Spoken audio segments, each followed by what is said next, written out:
I think directing is hostage negotiation with reality. What I think that we share so much is we love this so much. We love every aspect. I said, I'm going to make the shot Static. a static shot, and I go, I can't. Yeah, it's a POV in a bus, yeah.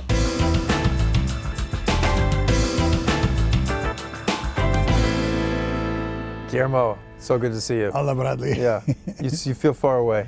I know, we are far away, and yet so close. I have a question. You know, a friend of mine was saying, it was on Saturday, he thinks that Warren Beatty may have said it, that casting is plot.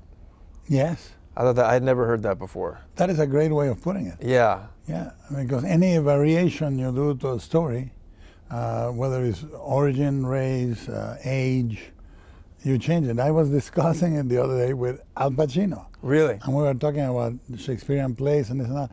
And we were saying, it's one thing if you cast young or old, counter to the intuition, it changes everything. Yeah. Yeah, but it's interesting, like casting's plot, right? Yeah, it is. Yeah, I mean, if you do Hamlet, right, and all of a sudden you do a Hamlet in his 50s, right, that changes everything. Right, yeah. right.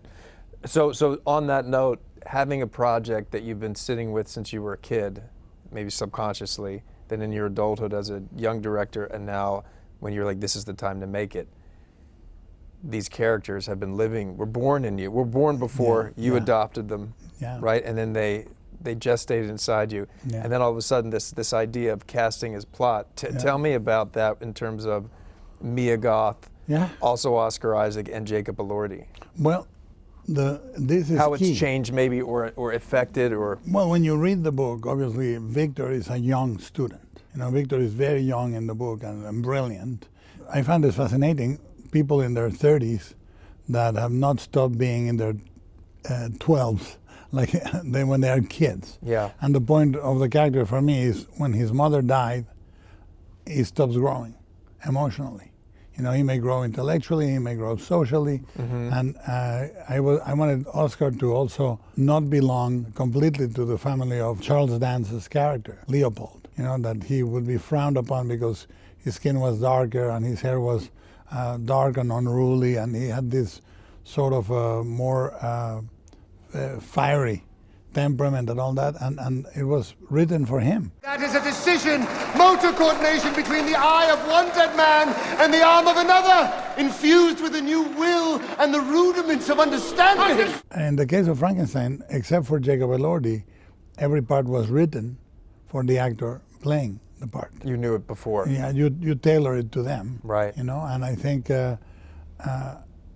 casting, if you can do that, starts on the page. Yeah. And if you are blessed with that, then the surprises you get, the bountiful harvest you get, is on the day-to-day. Yeah. And on the working with the actor. In your case, you came in to the project, right? But I was able to rewrite it. And very much like you, I was able to write for Will and for Laura, who wasn't a part of the movie. And then when I came on, that character of Tess was really born with Laura, always in mind. So yeah, I had that opportunity too, which no question wrote for both of them, where they are in their lives, especially Will as Alex, knowing him, you know, at 55, what he's been through, even in the last 5 years. You're okay? Yeah, the cookie hasn't hit me yet. I'll be okay. I'll be okay. Even not consciously, but I could tell as I was writing it, you know, you almost see in the after effect. Because you're right, because if you have the casting on the page, that meaning when you're writing it, that is a whole different experience. Yeah. It's best. You don't have to, you can tailor make it and get reactions immediately and you know, dial it perfectly. I think both movies are strangely autobiographical, not by direct reference, but emotionally. Oh, I mean, don't you think, like, if we're doing our jobs properly, everything's autobiographical? Yes. Right? Like, no question. But I like, people say, oh, you identify with the creature. I say, in the past, yes. Right. Now I identify with the creator. That's right. And I know that I'm the antagonist of my own story, as well as the protagonist. And I also identify with characters like Mia. Yeah, and I think what I know of you, I identify you with the film. Yeah. Do you know what I mean? The character of the film is you. You know what I mean? That's the biography. Yeah. Yeah. And that's why it becomes so organic. Both movies are also shot in a more intuitive way. Yes. I mean, you have the precision of decades of working, you know, Yep. but you have the capacity to investigate things in a more lucid and loose way, both. You know, you were operating the camera, Yeah.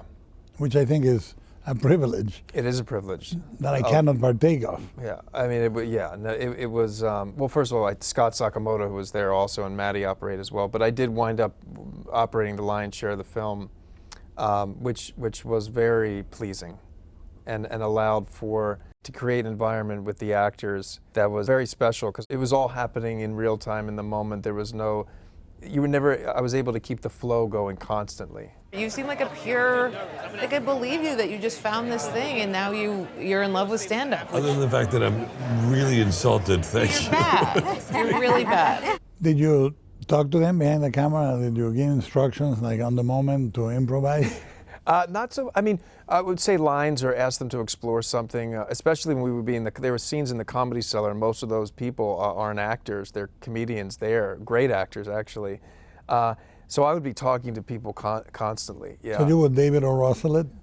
I learned so much from him. Yeah. I mean, he really expanded my horizons about what it can be like in a creative environment on a set. And I really took to that way of making movies. And, you know, it was interesting because in this one, it is handheld, but, you know, because we were a 1661 and it's a 40, you know, depending on where I am in relation to the people, they have a very small sandbox to work in. Yeah. It wasn't like I unleash them onto a set and then I'm picking up stuff. Most of it are choreographed shots that they had to work within a structure. Yeah. So the hope was to make it feel loose.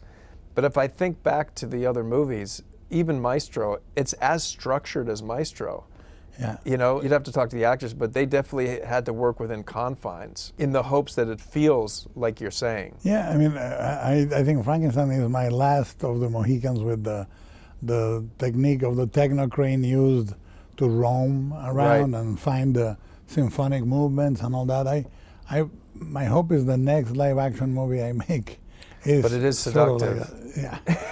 I don't know, do you think you're really going to do I don't know. I'm terribly afraid. I must confess. Because I remember we were on the bus. Yeah. Do you remember? Yeah. You know what I'm talking about? Yeah. The POV of her? Yes, I know. It's very daunting. It's very daunting. I remember Lauscher was Yeah, like, yeah. what did you just propose? Yeah. We were talking about a scene where I said, I'm going to make the shot static. a static shot, and I go, I can't. We have to move it. It's a POV in a bus. Yeah, I tell you, even as I say it, I'm thinking, oh, this is on record now. Yeah. But I think you have to be scared. Yeah. You know, I mean, And as much as we talk about it, the truth is, like, because I know a little bit about the next thing you're thinking about, it will tell you what it wants. Yeah, of course. I mean, that, like for everything example, you promise yeah, goes away. I mean, what I thought Maestro was, and then I went and did Nightmare Alley with you, and then I saw what can be done with the technocrane. Yeah. It completely informed how I shot Maestro. And you wanted to liberate from that, and you did this. You know, or just by the nature of it actually came from my experience in New York City, how I take it in. And that's what I wanted the audience to do. And to me, it was that 1:6:1 aspect ratio, one lens, and a handheld, not too frenetic, but like that was the goal. But that only came from wanting it to be how I experienced it as do you know what I mean? Like story informs it. Like when we were, Lauscher and I were talking about Frankenstein, I said, well, let's start with the 24 and see where we end. Right. And of course, more than 90% of the movie ended up being shot with that 24. Right. With Pan's Labyrinth, same thing. You start with one lens and you get used to it and you stay. And you just go like, oh, that's it. That's just, it. Yeah. And by the way, what the perfect choice. I mean, especially I think about, you know, the wides in, and even as they come into close-ups of him, you know, especially when he's making Frankenstein, that whole the lab. The lab.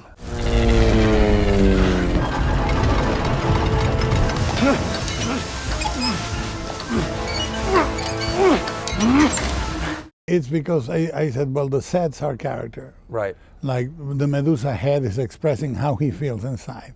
He's expressing the creature. So you want to see that in the frame. In the frame. Exactly. And I kept saying a two-shot is a close-up. You know, and That's it's right. all about so many characters on sets that inform how they feel. So we ended up going tight very, very rarely. You know, I would do it in the overs. Right, When but the- especially like for example when the last scene of them when he's dying, when Victor's dying, those close-ups are very effective. Forgive me, my son.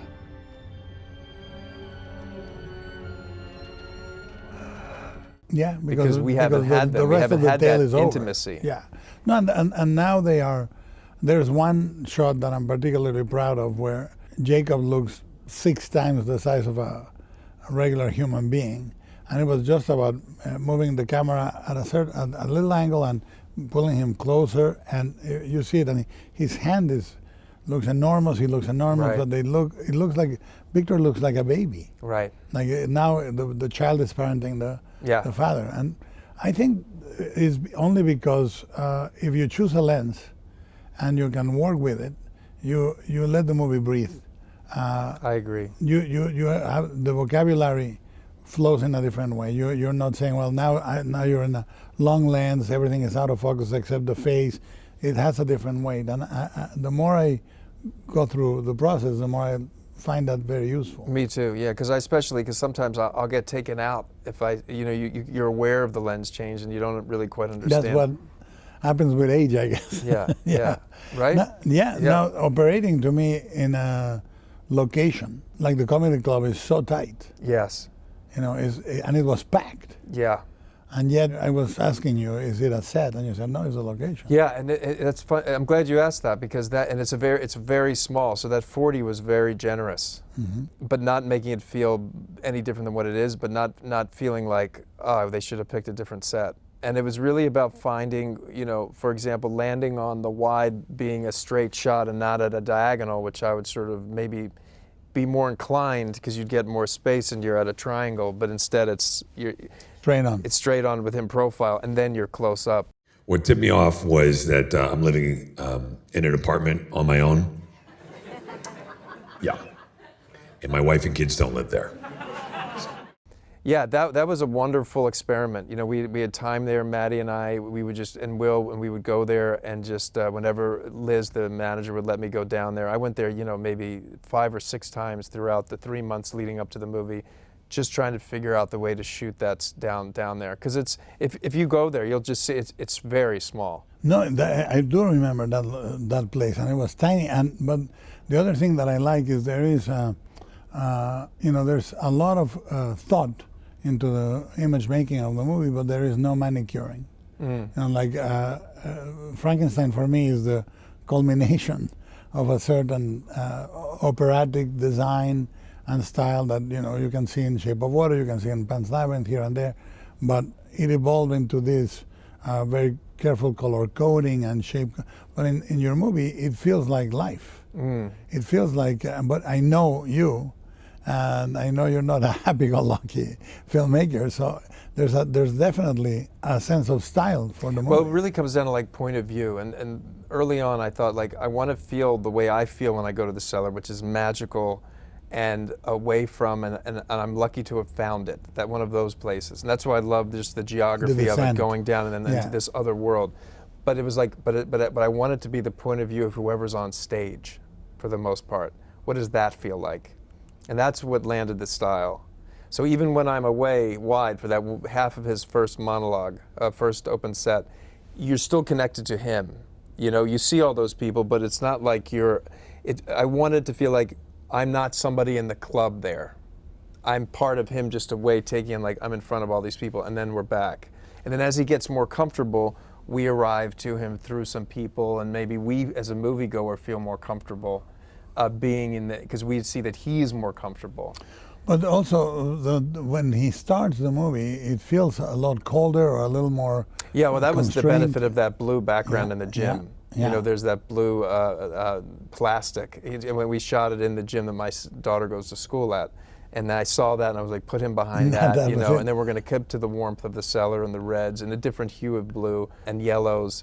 But yeah, it was very much about that blue background and him in that navy And suit. then it becomes warm, and then it starts to and become warm. the lights are all on camera. That's right. You can see them. Yeah, and then the street, that McDougal Street, is very warm. I wanted it to feel like, which it does feel like, a Christmas tree ornament. You know, McDougal with all the beautiful pink neon and the red and the little fake, illuminated light in front of the lantern in front of the cellar. What I think that we share so much is we love this so much. We love every aspect. I learned so much from you about, it's funny, I was watching a huge movie last night at the movie theater with my daughter, and I was just seeing things and it was like, I feel like maybe they got that from Guillermo. Oh, my friend. No, but you know what I mean? It's funny. There's one, I'll tell you after, but it was like, I thought, it just felt like right out of like Pan's Labyrinth or something. Well, what I love about the filmmaking is that when people talk about visionary, and I go, well, it's hard work. I mean, it's hardware. You know, it's not like you're in a recamier with somebody feeding you grapes and you go, I see a castle. No, you have to build it and you have to film it with a certain lens, with a certain piece of track, with a certain piece of, the difference between a mini jib or a technocrane or a Steadicam or a handheld. The decision is precision and hardware. And I love that we tend to determine things the same way. I mean, we know why the tool is useful there. Right. Color is not aesthetic. Color is story. Expressive. It's a story. Everything. When you said casting is story, everything's story. Yeah, I was about to say an amendment would be like crew is story too. Crew is story. I mean, well, that's casting. Yeah. You know, I think there's Right. a single craft, and like I can tell you why the color. Every chapter in Frankenstein is sort of contained visually. The style of the color and the camera work on the captain's tail, that's blue, white, and gold. Victor's childhood, white, black, and red. And the camera is very different on one episode to the next, Victor's youth, to the creature, which is a fairy tale. And each of those camera styles try to reflect the sort of epistolary nature of the novel, where it's someone telling a story within a story and so forth. And I think that the immediacy of the journey your character goes, the unexpected nature of it, because it's one of the things I admire the most in the film, that it takes the same detour than the character. You're going one way, you're going through a divorce movie, a marriage story, Kramer versus Kramer. What you think is going to be linear, and then a sharp turn, and that happens visually too. Yes. I was thinking about both of our movies. Yes, structurally, they take chances, and rely a lot on the audience. Certainly with both of our films, and I was definitely aware of that. And how could I cinematically keep them interested, knowing that we're just divvying out little bits, and it's really just about hopefully wanting just to be on the ride, to discover, to be interested, to be curious about what's going on with this guy and this woman, without really learning until that last fight that they have, in the attic. And even then, in that room. Yeah, but I love one thing is the first turn is the club. Then he gets good at it, and you think you have solved one problem, and then she comes into the club, and it's so and like Hitchcock used to say, well, suspense is the audience being ahead of the characters, and that is so beautiful that you go, oh my God, he doesn't know she's there. It's so beautiful that it devises another turn. And I also love the idea of like them lying to their friends at the Sneaking beginning around. about being together, and then they're lying to their friends about not being together. Yeah, and seeing what happens there. Yeah. I mean, that is so beautiful, because it's a structural, is the way you block it. I would like you to talk a little bit about blocking with the actors in this style, because it looks relaxed. It looks like let's see what happens, but it isn't. Yeah, I mean, it was well, in the beginning, the one thing is I always love the idea of where the camera is has everything to do with where the audience is in that moment in relation to the story, right? So you actually don't see a full front of our main person until about 15, 20 minutes into the movie. It's all profiles or three-quarter until he gets up on that stage, and he even tries to avoid it with his eyes until he finally says, I'm getting a divorce. And I wrote it into the script, and the studio was even, trepidatious about the idea of like, your main character, we're not going to see them. And I said, it will work because you won't, hopefully the audience won't know it, cerebrally, but they'll feel like all of a sudden I could see him better. Of course.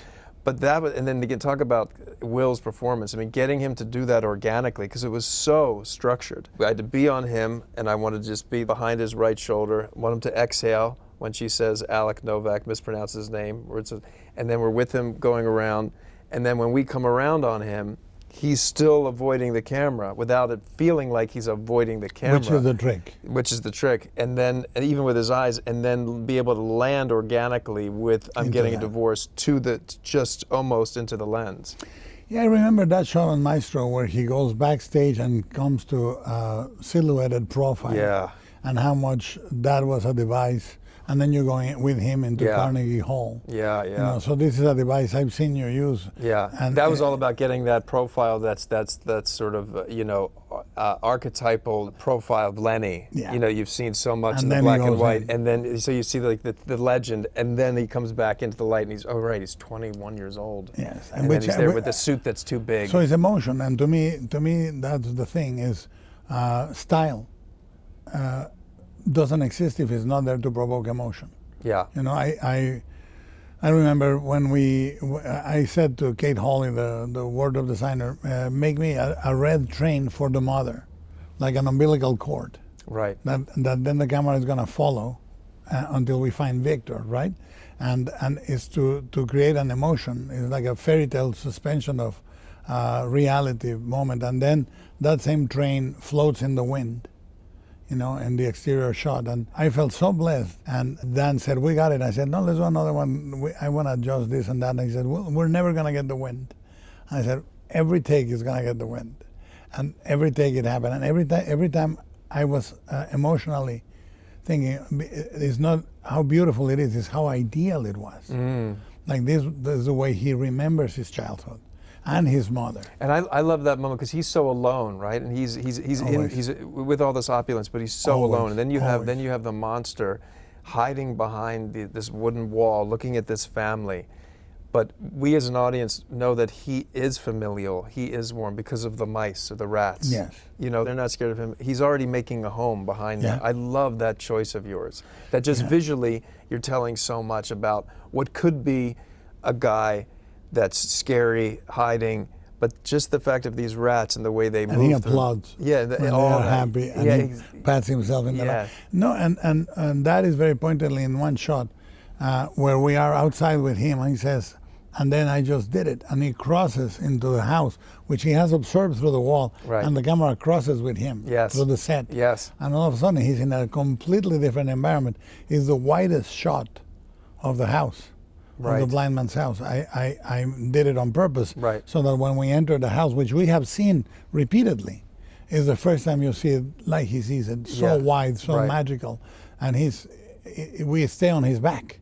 I don't cut to his reaction because I don't want to cut the moment where he goes, this is what it feels to be on this side. That happens in real life. That happened to me at the Academy Awards.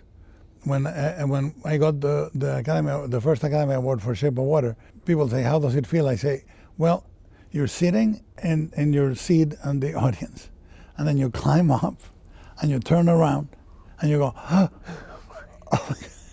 what is this? You're all of a sudden in your dream moment at the shower when you were rehearsing your speeches and with the shampoo bottle as a kid. and I felt the monster needs to feel like that. He enters, and the house needs to feel like a palace. Right. Yeah. But you know that he's wanting it from before how you saw him. That's what. And the company of the mice and all of that. It's all this. In the novel, there is this idea that the world is taught to him by violence of others. And I thought, no, the world is violent. So let the animals welcome him, the deer, the raven, the mice, but also the wolves. Let the wolves be the world. Right. That is going to go against you just for being there, just for being who you are. And who they are. And who they are. Yeah. There is, he says, violence felt inevitable between them, and it is. I mean, people talk about the world could be at peace. I say, it's not about being at peace, it's about understanding it. Yeah, what actually is it? Yeah. The world is cruel no matter what day you wake up in. Wednesday, Thursday, November, December. There's something beautiful and something terrible happening at the same time. One quick thing I just want to add to that in terms of like blocking. Yeah. One of the things I was so excited about was cinematically telling a story of two people who we know the draw of family, the draw of the fantasy of family. Yeah. And the lice scene, I was so excited to shoot because I love the idea of just within one frame that, you know, could be just roving, hinging slightly left to right, but you have Felix up on the counter and you have Jude slightly lower on a stool, and then you have his mother just right next to him, and then Alex behind him. And it's just this sort of family portrait as he's picking the hair and they're talking. Even though she's just gone to bed alone at night with the dogs, you know, they're not together, but you can't help but feel the warmth of this tableau. But the camera is breathing. Yeah, the camera. Yeah, we're just. But there's no cut. The whole thing is just the camera's taking, like, guys. It's almost like the camera's going, like, this is working. Yeah. Do you know what I mean? Yeah. So that was I remember that was a very specific thing that I wanted to create, just because I can relate to like that idea of like the fantasy of a family when you're actually seeing it. And even though some things might not be what, But they belong to each other. Yes. They belong in the same frame. yes, And exactly. And I think your choice of then the descent to the club is him alone. That's right. You know, and his reality is changing Until he finds this whole this culture down there, this extended you know? family. Yeah. So then. To what he could be. Yeah, then he can be himself, and then that's why that scene where you go from the fight and he goes right onto the stage to That's express. why for me the concert at the school is so beautiful, because all those elements come together, but they're not spatially right together. The kids are over here, they are over there. but it's all there. But it's that's all right. there. Yeah, it's all there right at the beginning. Mm-hmm. He's just completely despondent. Yeah. Yeah, and there's Yeah. this red lion just saying, "Look, don't you see everything?" Yeah. Exactly. And I think that when you stage, I mean, you decide why you're staging that way, and you decide the set. I mean, like when we design a set on the movie, everything we did, 99% is anchored on a practical element. You know, we wanted to build giant sets. We wanted to build a giant ship on real motors. So when the creature Which is moves, incredible. it moves the ship, and all the sailors are on top, every time. And every time you see that ship is a real ship. We loom the fabric, all this, and you want to stage so that world exists in a way that feels natural.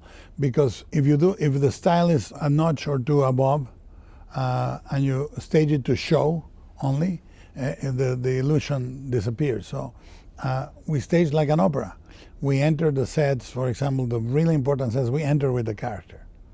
We don't discover them objectively. Right. Somebody opens the doors and you're coming with them, yeah. and then at the moment they're discovering, you discover them. If the wardrobe is dramatic, you introduce it in the same way when Elizabeth is introduced.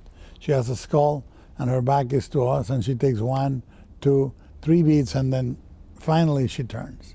And the camera is asking the same question than Victor, pushing in, who is she? You know?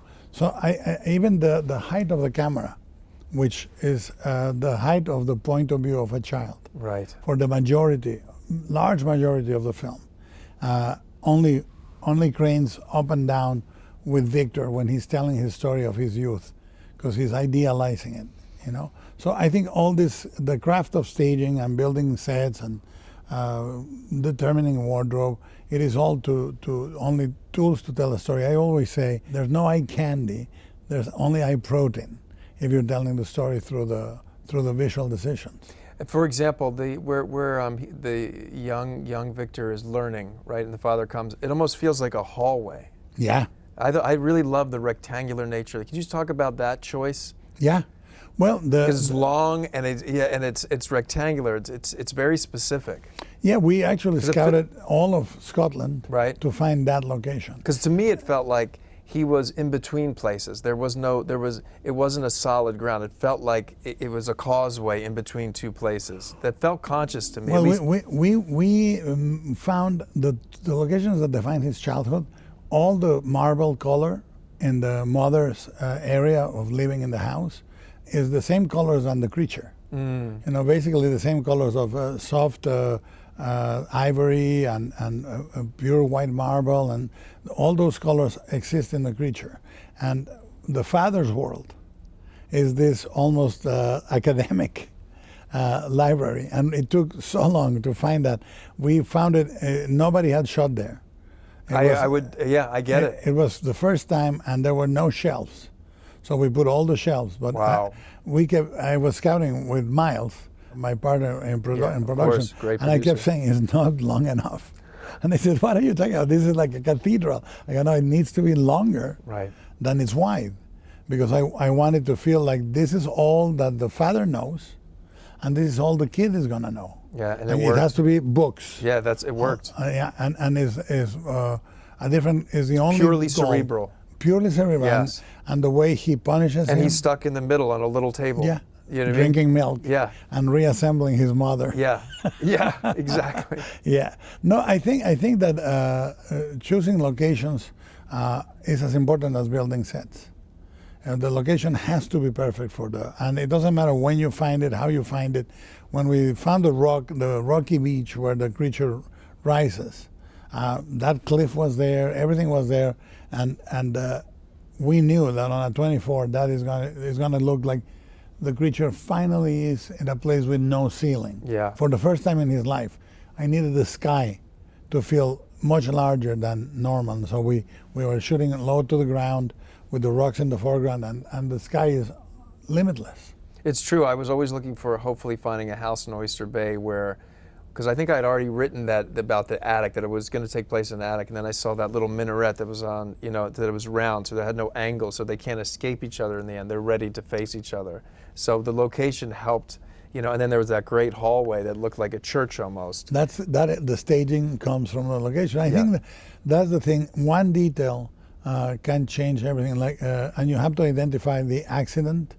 The first day we were I ordered oversized irises for Jacob Elordi to make the eyes more animalistic. So those are scleral contact lenses. They're large. They're very troublesome.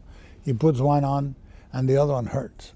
And he says, "I cannot put the two lenses. Let's do it digitally." And I said, "No, let's keep two different sizes of eyes. And the bigger eye is going to reflect back the light, and I'm going to use it to tell the story of when he's angry." And that's what happened. And it Yeah. was all And it about worked, yes. you identify see it. location, wardrobe. Yes. You know, the buttons don't go all the way. Well, let's see what happens if we go like that. Right. Yeah. But I think that's important to say, because people think that directing is dictation, and I think directing is hostage negotiation with reality. You say, "Oh, you give me this? Okay, I'll give you that."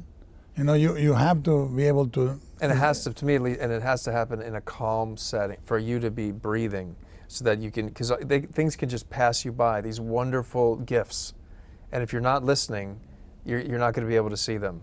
I think if you're Like playing a chess, perfect you're gonna example lose. is if you had this thing in your head about the two eyes and thing, Yeah. and instead of it wound up being an incredible story weapon for the movie. Incredible, and people talk about the domesticity and the beauty and the mild nature of the creature. I say, look at the rage. I mean, the capacity for Yeah, rage. I wouldn't sort of. And we shot it with the capture big eye. Yeah. Yeah.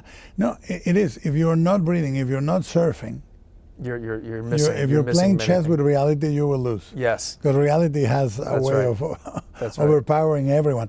And you can say that about every filmmaker that has ever lived, I think, except if they created their entire world. Like Jim Cameron, what's fascinating about the avatars is the more control he has over the world, the more he can be loose with the actors. You know, the last movie, course. the third one, he can improvise. He Of can, course. well, you go over here, because now the world is Yes. structured. Of course, yes, 100%.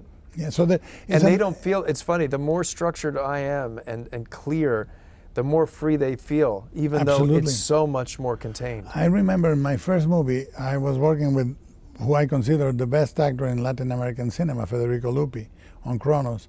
And he said, "What do I do here?" And I said, "Well, I wrote it for you. You're completely free." And he said, No. If you don't give me a little sandbox, I cannot be free. Tell me, look, this is your sandbox, and I'll be free in there. Right. But if you tell me do whatever, I'm lost. So I think that it's like fishing. It's pull and release. pull and release with reality. Yes. You have to be completely prepared as a director. And we prep for more than 9 months, but you have to also be able to release so that the fish never leaves the bait. Yeah. Now the thing we have talked about it, and it's something that obsesses me. I say we don't have a filmography, we have a biography, right? And we go out choosing movies. Now for you, you have lived both as an actor and as a director. And do you think that choosing the movies that you're gonna do next, or the movie that you're gonna do next, comes in the same way? Meaning as an actor or a director? And yeah, like what is your instinct as a director choosing the movie? I know it sounds hokey, but it feels like it chooses me, and I'm sure you would agree with that. Yeah.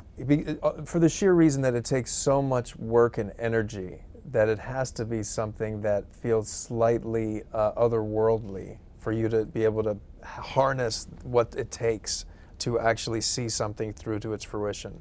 And for each movie that I've had the opportunity to write and direct, I always say, like, what's the nuclear weapon? And with A Star Is Born, I always felt like, gosh, there's no better way to tell a love story than two people singing.